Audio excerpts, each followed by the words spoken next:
Ciekawe, czy w Brukseli będzie jakiś las. C'est l'un des films phares du festival Anima. Autocar, créé il y a 1 an.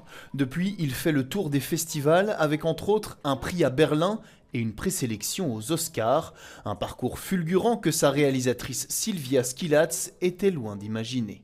Quand je l'ai fait, j'avais juste le besoin de faire ce film. Et donc c'était surtout ça qui m'animait pour le mettre en place et pour le terminer. Donc je suis très heureuse bien sûr qu'il y ait plein d'échos avec des gens du monde entier pour cette histoire. Le film est autobiographique, c'est l'histoire d'une petite fille polonaise qui arrive à Bruxelles en car pour rejoindre sa maman, comme tant d'autres avant elle, après la chute du mur de Berlin. C'était une manière pour moi à la fois de ritualiser quelque chose que j'avais connu en tant qu'adulte, parce que malgré le fait que je grandissais, je devenais une adulte, cette histoire restait toujours là en fait. Et dans des moments de fragilité, elle revenait comme quelque chose de très important. J'avais vraiment le besoin d'en faire quelque chose, de la sublimer d'une certaine manière, mais aussi de me l'approprier. Sylvia n'est pas la seule à crever l'écran, l'animation belge a le vent en poupe.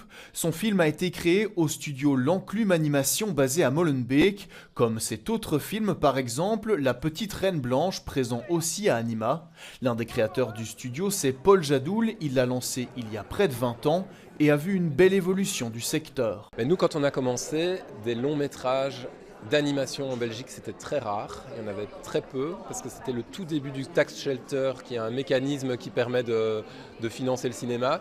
Et ça a commencé petit à petit. Donc nous, au début, notre travail, c'était quand même plus des films de commande et des films d'entreprise, et des courts-métrages quand même. Il y avait moyen de monter des courts-métrages. Et puis après, ça a commencé à grossir, quoi. Et donc maintenant, on ne fait plus que du cinéma. Au total, le studio de Paul a 4 films à Anima, peut-être le fruit de son travail plutôt artisanal, bien loin de toute intelligence artificielle.